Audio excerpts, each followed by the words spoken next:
Look, I hate to be the one to ruin your dinner plans, but as a chef who has literally dedicated their life to the art of sushi, it frankly pains me to see what passes for ingredients these days. I mean, most of you probably have absolutely no idea that the bright green paste sitting on your sushi plate right now is a total lie. You sit there, aggressively mixing it into your soy sauce, which, by the way, is a whole other culinary crime we won't even get into right now, thinking you're experiencing authentic Japanese cuisine. But you're just not. You are eating a commercial hack.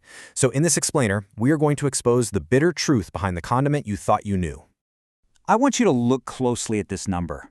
99%. A staggering 99% of the so-called wasabi served in North America is completely fake.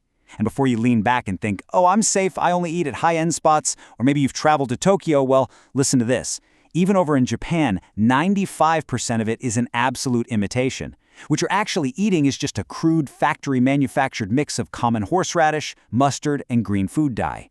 Inside the industry, we call this imposter Seo wasabi, or Western wasabi. It is a cheap shortcut, and it completely lacks the intricate complexity of the real plant. So I have to ask you a pretty blunt question. Can you even spot the texture difference between the authentic root and the commercial imposter? Be honest with yourself for a second. Challenge your own lived experience here. If I put two plates down in front of you right now, would you genuinely know which one was the real deal? Most people have spent decades blindly eating this artificially green, perfectly smooth paste, squeezed out of some plastic tube or mixed up from a dusty powder. Frankly, it's gotten to the point where if your average diner actually encountered genuine wasabi, they'd probably send it back to the kitchen and complain that the chef messed up their order. Okay, let's dive into this, because the texture you were probably expecting is actually the ultimate dead giveaway of a fake product. You know that smooth paste? That perfectly uniform gel is artificially achieved by mixing cheap horseradish with cornstarch just to hold it all together. It's a highly synthetic consistency designed to be pumped into factory tubes. But when you compare that to authentic, freshly grated wasabi rhizome, it looks completely different. It doesn't look like neon toothpaste, right? It has a grainy, coarse, and slightly gritty texture. True culinary artistry leaves a physical trace of the ingredient on the plate, and real wasabi should actually look like grated plant matter, not some processed gel. Now, what's really interesting about this slide is the harsh financial reality behind this massive illusion. Because why are restaurants serving you dyed horseradish? Well, it's pure economics. Producing that imitation green paste costs just a few dollars. It is mass-produced filler perfectly designed to maximize profit margins. But the authentic wasabi rhizome, that will easily run you anywhere from $100 to $250 for a single pound. You are talking about a level of culinary luxury comparable to saffron, where the extreme manual labor entirely dictates that massive price tag. Real wasabi is a premium, precious ingredient. Your neighborhood all-you-can-eat sushi spot simply cannot afford to put it on your plate for free. And the reason it costs up to $250 a pound is because Wasabia japonica is undeniably one of the absolute hardest plants on planet Earth to grow. It is a complete biological diva. I mean, it refuses to grow in normal soil or your standard commercial greenhouses. To survive at all, this incredibly delicate plant requires constantly flowing, freezing cold mountain stream water and moderate shade. The water has to be pure and the temperature must remain perfectly stable. If either of those factors shifts even slightly, the plant just gives up and dies. So picture incredibly stressed out, freezing farmers battling mountain streams every single day just to cultivate this highly temperamental root. And here's the kicker. Even when you somehow successfully harvest this diva of a plant, you can't just take a standard metal cheese grater from your kitchen drawer to it. To release its true flavor, sushi masters have to aggressively use an oroshigane. This is a traditional, exceptionally fine grater historically made from actual shark skin. The rough, sandpaper-like surface of the shark skin is biologically perfectly suited to completely obliterate the wasabi's tough cellular walls.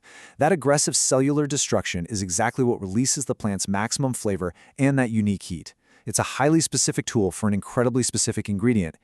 Let's move to the next concept and see how this builds. Because once that precious root hits the shark skin, a relentless timer starts ticking. Real wasabi is a literal ticking time bomb of flavor. At 0 minutes, right when it's freshly grated, the chemical reaction begins. By 5 minutes, it hits its absolute peak, developing this beautiful, complex herbal flavor with a uniquely sweet finish. But by 15 minutes, total flavor decay. It loses almost all of its signature kick and becomes remarkably bland. This is precisely why true high-end chefs have to grade it fresh to order, directly in front of you. It's this fleeting bank of energy and flavor that completely disappears if you wait even a few minutes too long. And this brilliantly illustrates the actual biological difference between blowing out your sinuses and experiencing real culinary flavor. If you're eating imitation horseradish, you are consuming chemicals called isothiocyanates. These trigger the receptors in your nose to send a harsh, stinging burn that just lingers painfully. It is essentially a chemical assault on your senses. Genuine wasabi, however, provides a beautifully clean, short-lived herbal heat.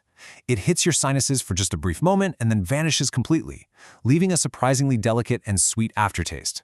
They are completely different chemical experiences, and honestly, we really need to stop accepting a painful chemical burn as a clean flavor. But despite our absolute obsession with grading the root, the entire wasabi plant is incredibly resourceful. It's actually a 100% edible, zero-waste wonder crop. Absolutely nothing goes in the trash. The plant produces these large, heart-shaped leaves and incredibly crunchy stems that carry a wonderful, mild wasabi flavor. In traditional Japanese cooking, they are completely utilized. They're eaten raw, stir-fried to perfection, or incredibly often fried crisp in a really light tempura batter. It's an incredibly versatile ingredient when you have the rare privilege of accessing the whole plant. So the crucial point here is that even when you are actively trying to do the right thing and buy the real stuff, the system is completely rigged against you, especially with labeling loopholes. If you're shopping for wasabi in Japan, you have to read the fine print incredibly closely. If a product label says Han Wasabi Shio, legally it only has to contain at least 50% real wasabi.